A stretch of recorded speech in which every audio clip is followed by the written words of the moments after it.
Hi everybody, I'm Chad with Drifter, out doing some preseason scouting today in April, and I brought my camera along because I wanted to do some short videos on some of those guides, the pack guides that we have, and what they are and how they're going to help you be successful.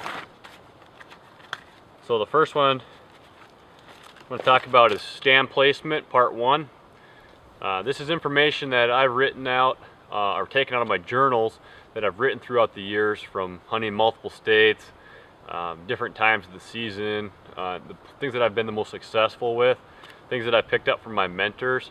And what I wanted to do is make a guide for myself that would help me throughout the course of the season when I'm just not being successful or I'm going through a lull, jumping around with my tree stand or on an out-of-state hunt.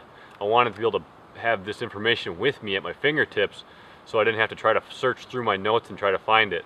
So I designed these for myself, then I decided why not laminate it and offer it to all the other hunters out there, all the new hunters, the advanced hunters, single moms with kids, etc. You know, something that they can give to their sons and they can go out and, you know, start learning how to be a woodsman. So these are laminated, hard stock, waterproof, bulleted information. The first one is stand placement part 1. Goes over funnels, saddles, benches, inside corners, ridge points, and staging areas.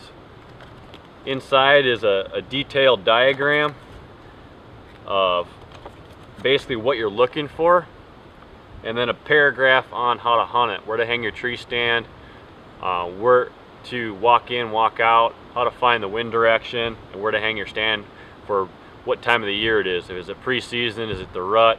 Is it post-rut? Where to hang it if it's between a bedding and a feeding area, between a scrape line going to a doe bedding area, etc. So you got funnels and bottlenecks. Funnels obviously can be between cornfields, ponds, a house, and a gravel pit. You know, anything that funnels deer down to a certain area is a funnel, and this tells you how to hunt that. So you got saddles between ridges or hills. So you could have a saddle that goes, it's a low spot that goes between a couple high ridges or a couple tall hills. This can be in the mountains, this can be in Minnesota, Iowa, Illinois, Arkansas, it doesn't matter. These are everywhere. Benches, shot my biggest buck ever with a bow on a bench going out to a crop field in Illinois. And it tells you basically where to hang your stand if it's morning, evening, midday, with a breeze, without a breeze. It tells you where to hang that stand to be successful. Should you hang up side of the trail, down side of the trail? Because there's thermals involved with hunting these. You need to know how thermals work based on topography. Inside corner is a classic spot, more in an agricultural setup. Ridge points. Ridge point can go out into a field, can go out into a big woods, mature woods that can go out into a swamp. Tells you where to hunt on that ridge point based on where the trails are, how to get in and out, what time of the day to hunt it.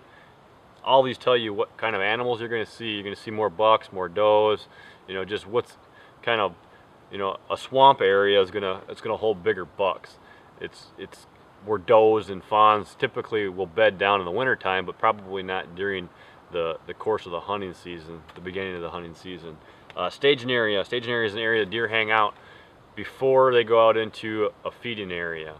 So it could be some grassy areas right next to a crop field, and these deer will hang out there until they feel safe to go out into the crop field. Stand placement part 1. Use them, they work.